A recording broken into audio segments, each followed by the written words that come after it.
After browsing through YouTube, trying to find something to watch, I discovered something unexpected. The December data showed persistent deflation for a third Beijing is grappling with a mounting debt crisis as investors ramp up calls. Inflation under control, China's economy suffering from the opposite, deflation. I wanted to look into this further since I was perplexed because I just heard the day prior that China's economy had increased by 5.2% in 2023.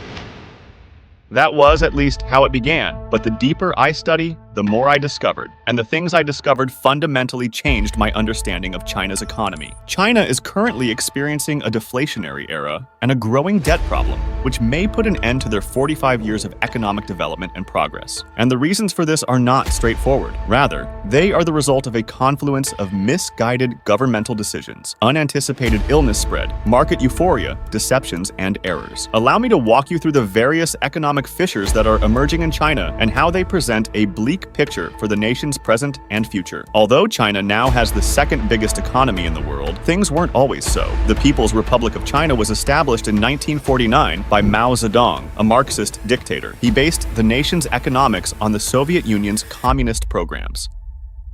There was no market economy or ownership of property. Instead, the state assigned skilled workers to occupations and set their salary, not according to demand or supply. This was an extremely poor economic model, but the extreme poverty that China experienced in the 1950s compounded its flaws. China went into a severe famine in 1959, and it didn't end until 1961. Although exact numbers for the catastrophe are unknown, contemporary estimates place the death toll at roughly 30 million in just 2 years, with Mao believed to have been culpable for as many as 8 million deaths during his rule. Following Mao's death in 1976, China was led by Deng Xiaoping for the next 2 years. During his 11-year tenure as China's leader, he introduced extensive financial reforms that would initiate the most prolonged and prosperous phase of economic expansion in the history of mankind. He began establishing distinct economic regions, designating specific towns where market capitalism was permitted to flourish. The first of these cities was Shenzhen, which is now home to one of the greatest economies on the planet and a major center for finance, commerce, and technology. But for the time being, it served as a testbed for capitalism's tenets. Deng selected 2 individuals as his preferred successors prior to relinquishing his position as leader. Jiang Zemin was the initial one. During his reign, which lasted from 1989 to 2002, China's economy proceeded to grow. By the year 2000, the nominal GDP had grown to $1.2 trillion. And real GDP was expanding at double digits nearly every year. This acceleration of GDP growth continued. The nation was led by Deng's second-chosen successor in 2003. Hu Jintao was his name, and China saw a further 10 years of remarkable development under his leadership. And with a GDP of $7.5 trillion, they overtook Japan in 2011, his final year in office, to take the second highest economy in the world. When Xi Jinping came to power in China in 2012, he was first viewed as just another proponent of market liberalization. His desire was for the distribution of resources to be more influenced by free markets. China's poverty rate dropped from 88% in 1981 to just 7% in 2015, according to a World Bank research. This means that within 35 years, nearly 1 billion people have been lifted out of severe poverty. Even with its astounding advancements, China remains a firmly communist nation. Furthermore, Xi started rolling back parts of the reforms in 2017, strengthening the government's authority over the market. State-owned companies, SOEs, are a significant component of China's economy. According to a 2017 National University of Singapore analysis, China has more SOEs than all other nations in the whole world. State-owned enterprises accounted for almost 60% of China's market capitalization in 2019 and 40% of the country's $14.9 trillion GDP in 2020. These certainly play a major part in a number of the financial difficulties that China is currently facing, which is why we'll discuss about them in more detail as we progress through the video. Evergrande is the second biggest property developer in China. the business is in danger of dissolving. The value of Hong Kong and Chinese stocks has dropped by $6 trillion, sending shockwaves across China's capital markets. China has experienced crisis after crisis in recent years, ranging from the downfall of a robust real estate market to the erasure of over $6 trillion from public businesses, and the devastation of the labor market due to overzealous COVID regulations. These are not random phenomena. Rather, they are the direct consequence of greed, market speculation, and important governmental decisions. They describe a hurting economy that is heading towards the world's largest debt crisis and the possibility of a return to stagnation in the upcoming years. By the way, if you have been enjoying this video, please click the subscribe button so you can keep up to date with my latest uploads. 2020 saw a severe economic impact on China due to the COVID-19 epidemic. Due to the pandemic's negative effects on customer demand, output, and private company investment, GDP growth decreased from 6% in 2019 to just 2.2%. However, even with the US, for example, experiencing negative 2.8% GDP growth, they were still able to grow. What makes this even feasible, then?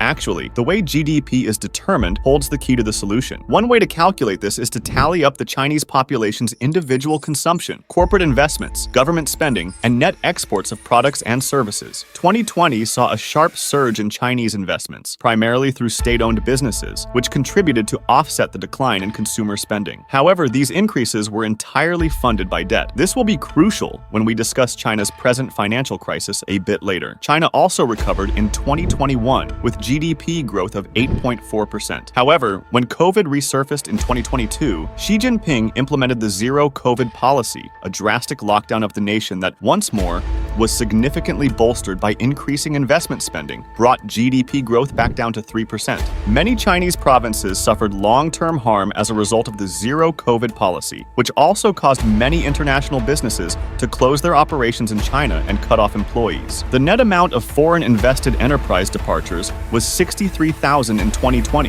while 61,000 net new company exits occurred in 2021. In retrospect, China was more concerned about dealing with one of the greatest real estate crises in history than COVID-19.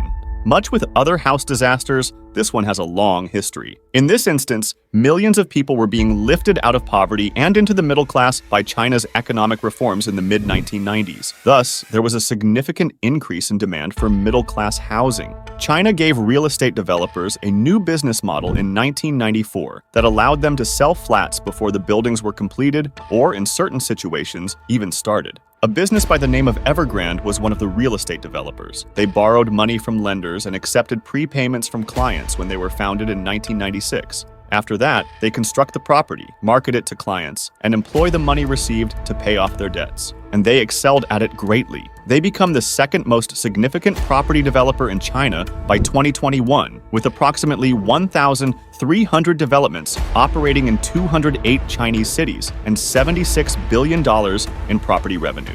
However, this was accompanied by steadily rising debt. Additionally, they owed $35 billion to foreign investors and Chinese banks in that year. The issue was that China's real estate market was blowing up. After witnessing the sharp rise in the cost of homes and apartments, many started to make predictions about potential price hikes. This was to Xi Jinping's complete dismay. He thus made the decision to strictly limit developers' financing in 2021. To put it another way, this modification prevented real estate developers from piling up debt from one loan to another. Instead, they had to liquidate assets or find other sources of funding to pay off their existing debt. Evergrande began to miss payments on their loan in late 2021, according to S&P Global, which on December 17th declared them to be in default. To pay its debts, Evergrande kept selling assets through 2022, but on August 17, 2023, the company declared bankruptcy. Evergrande is simply one illustration of the larger shock that struck China's real estate industry. 53 developers have failed since 2021. 34 of the top 50 non-state-owned developers have gone bankrupt, and more than 50% of Chinese real estate US dollar bonds have defaulted.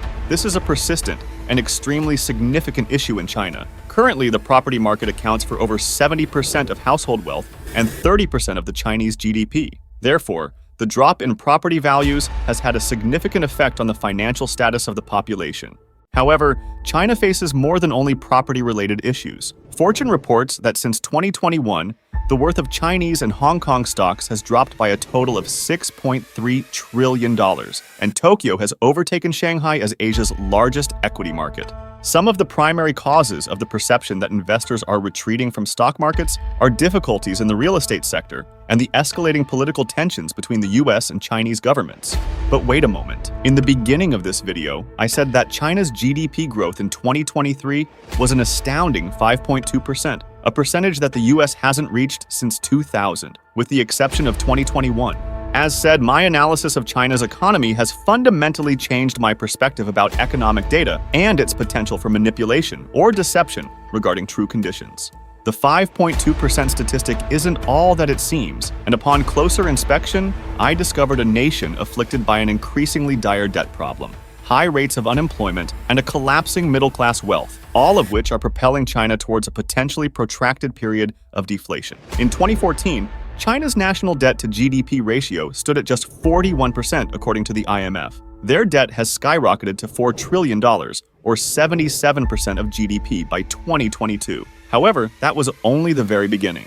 In addition to its substantial public debt, China is also thought to be carrying trillions of dollars in unreported debt. As you can see, the Chinese central government, like most countries, sets spending restrictions for local governments. However, Chinese provinces have discovered a workaround by employing a local government finance instrument. They function effectively as a type of business company that gives local governments the ability to borrow more money than is legally permitted and skirt their budgets. The data on this is extremely unclear, as you might think, but estimates from sources like Gang and Bloomberg have China's total debt to GDP at around 300% and 11.3 trillion respectively in 2022. In 2022, around one-third of these financing vehicles were not profitable, according to Gang. Thus, it is clear that debt has been the primary force behind the Chinese economy. Indeed, for many years, the amount that regular people's personal consumer spending has contributed to economic growth has been declining. The majority of the increase is being driven by debt-funded investments made by the government.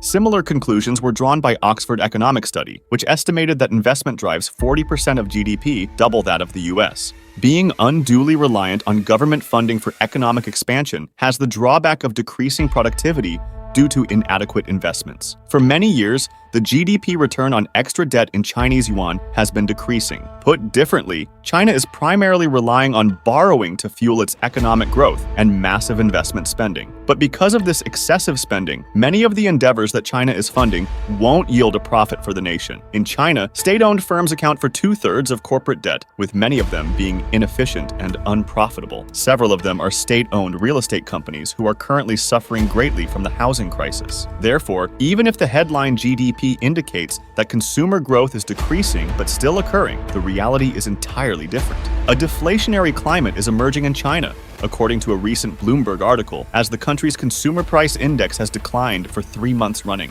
Weak household demand is the main driver of it. First off, the wealth effect that households experienced as property values increased over a long period of time has been virtually erased by the real estate crisis. Consumer confidence has suffered greatly as a result, with real estate holdings accounting for 70% of household wealth. Additionally, the Chinese labor market has become much worse. Prior to COVID, youth unemployment was between 10% and 12%, but by the middle of 2023, it had skyrocketed to over 21%. It dropped to 14.9% lately, but only after China modified the definition of a student used in its computation. There is a massive overflow of recent college grads fighting for a decreasing number of employment. As a result, households and consumers are opting to preserve money rather than spend it because they have a highly negative outlook on the future. Many businesses have reduced their pricing to clear their inventory as a result of reduced spending. If you live in one of the nations where the cost of living has recently increased significantly, a general decrease in prices may not look like such a bad thing. However, since lower prices mean that firms make less money, which leads to lower pay and more layoffs, deflation is actually regarded as being considerably worse than inflation. As a result, the cycle gets worse, and households have fewer funds to spend. Additionally, deflation increases the real amount of current debt that individuals, corporations, and governments own. For example, households may see a decline in prices and salaries, but the amount of debt they owe will remain unchanged. This will give the impression that the debt is larger than their income, and hence more difficult to pay off. The bright side among all of this is that nearly all of China's debt is held by state-owned institutions, which lend money to local provinces or state-owned businesses using their own currency. So the government cover its responsibilities and print money of its own. A tremendously inflationary approach, but at the moment, that's not the greatest of their worries. In the end, though, official economic data, including debt estimates, have been at best inconsistent and at worst wholly untrustworthy. The Economist Intelligence Unit looked at how China just modified its GDP measurement methods recently to conform to accepted best practices. Therefore, the Chinese economy's true story may differ greatly from that which is perceived from the outside. If you've enjoyed this video, then you'll probably enjoy the video showing on your screen right now and click the subscribe button. Click now and we'll see you in the next one.